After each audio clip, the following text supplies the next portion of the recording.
This is my last chance to warn you. Are you still young enough to close this video? Please do not. Because what I am about to tell you took me 101 years to learn. And you can have all of it in the next few minutes. Not the soft version. Not the kind they print on greeting cards. The real thing. The uncomfortable kind. The kind nobody says out loud until they are standing where I am standing. At the edge. My name is Beatrice. I am 101 years old. And I am dying. Not dramatically. Not this exact second. Just quietly winding down like a clock that has been ticking for a century. And now the spring is almost unwound. From here, from this hospital bed, from this strange final place where the world has shrunk to one window and one patch of sky, I can see something most living people cannot. I can see the whole road, every turn I took, every place I stopped when I should have kept walking, every moment I told myself later, every person I held at arm's length because I was afraid of what loving them fully might cost me. And what I see does not scare me for myself. I am done. My road ends soon, and I have made my peace with that. What scares me is you. Because I can see you making the same mistakes I made, and you still have time to stop. Here is the first truth, and I need you to really hear this. Not process it, not save it for later. Hear it right now. You believe, somewhere deep and unspoken, that you have time. It is in everything you do. The trip you will take someday. The apology you will give when the moment feels right.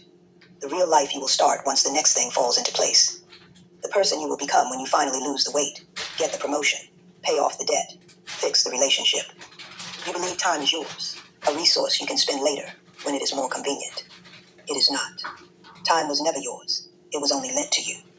And the loan is shorter than anyone tells you when you are young. Nobody sits a 25-year-old down and says, you have roughly 4,000 weeks. Not one of them is guaranteed. Use them now. They let you believe the road stretches out forever. It does not. I know this because I am at the end of it. And it arrived faster than any dream I ever had. One moment I was young and certain. I had plans. I had time. I had my whole life ahead of me. Then I blinked. And now I am here. In this bed. With machines beeping around me. And a window that shows me the same patch of sky every single day. The road ends for everyone. The only question is what you did while you were walking it. The second thing. And this one will sting.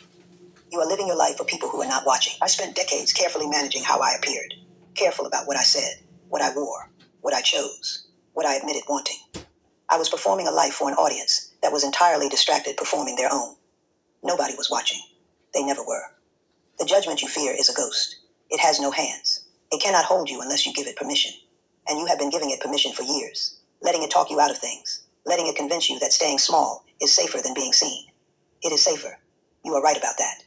But safe is not the same as lived. What I wish I had done with all that wasted energy? Just lived. Fully. Unashamedly. Lived. Not for approval. Not for applause. Just for the blink of time any of us actually get. Stop performing. Start living. Now let me tell you about the thing that quietly steals a life without announcing itself. Not failure. Failure is loud and honest. Failure teaches you things comfort never will. The real thief is comfort. Comfort walks through your front door, sits in your favorite chair, and whispers, stay. It is warm here. You have enough. Why risk anything? And you believe it. Because you do have enough. But enough is not what you came here for. I watched brilliant, capable people, full of something real, slowly let that something go quiet. Not because life defeated them, but because comfort convinced them the fight was no longer necessary. They stopped trying. Then they started waiting, and nothing came. Because nothing comes to people who are waiting inside comfort. Discomfort is not punishment. It is proof you are still moving. The easy path leads somewhere, just not anywhere worth going. Here is what I know about love, the real kind. Not the feeling, the decision. Love is not something that happens to you and carries you automatically forward. It is a choice you make over and over and over again. In the moments when it is hard, when it is inconvenient, when the other person is not making it easy to choose them. The feeling rises and falls like the tide. The decision is what stays. The deepest regret, the kind that sits with you at the end of everything, is almost never about the risks you took. It is about the love you held back. The words you never said because you thought there would be more time.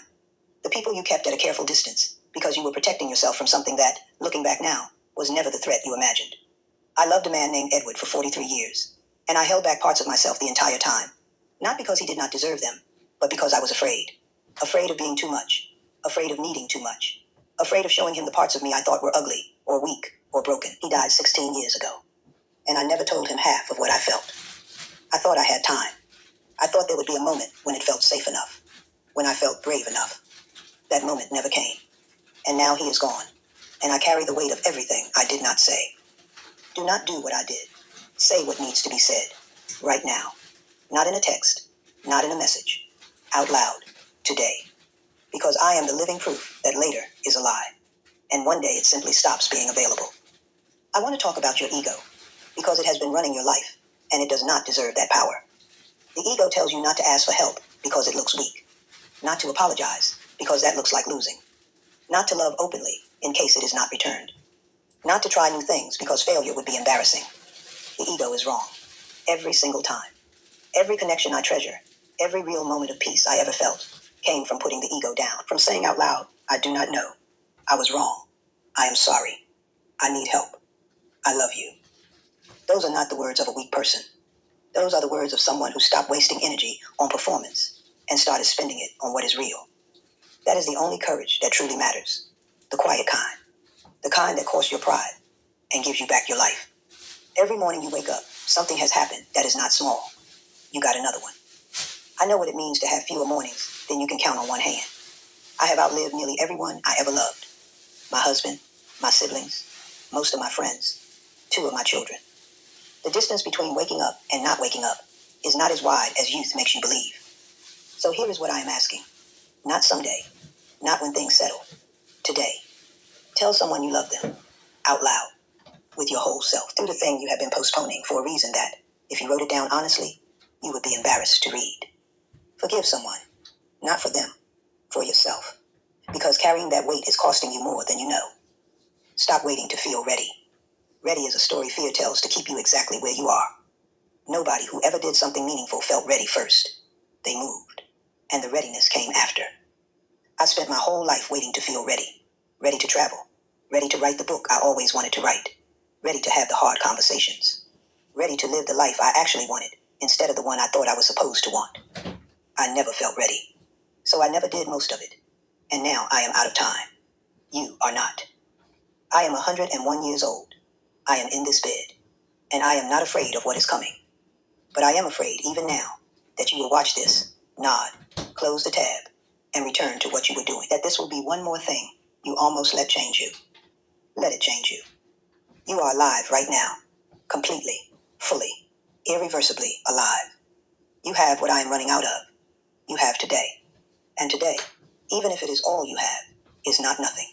Today is everything. My name is Beatrice, and this is the last thing I believe truly matters. Stop waiting for your life to begin. It already has. It is happening right now. Whether you are present for it or not, be present for it. Go. Share this. Comment the one word that hit you hardest. You already know who needs to hear this. Do not wait.